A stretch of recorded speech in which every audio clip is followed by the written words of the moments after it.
Hi, welcome to week 2 of Counseling 116. First, I wanted to congratulate you on completing the first week's module. I hope that some of your creative juices started to flow and you're starting to get a sense of some of those ideas or topic choices for the PIQs. I also wanted to thank you for your willingness to be vulnerable in our last class session. It was so great to meet everyone in person via Zoom. I wish that we were actually in person, but next best thing is hearing and seeing you all on Zoom. I appreciate those of you that kept your camera on and your willingness to share and really reflect on things that are important to you.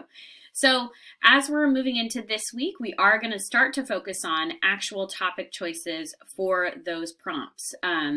Another important piece of this week is to really look at how competitive you are for each major and each UC that you're applying for. So it's really important to see those GPA ranges, and I really encourage students to think about some of the non-traditional majors. So majors that you don't usually know about when you first start college, but are similar to a more traditional major, but maybe less competitive to get in.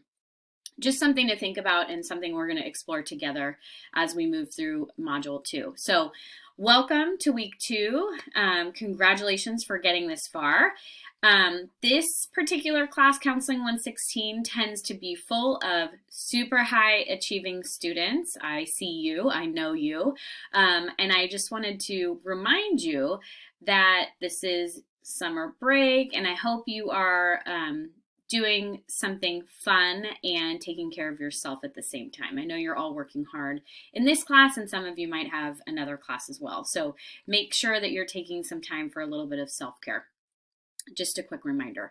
Okay, let's get going on Module 2. I will see you all on Thursday again via Zoom for our 6:10 to 7:30 class time.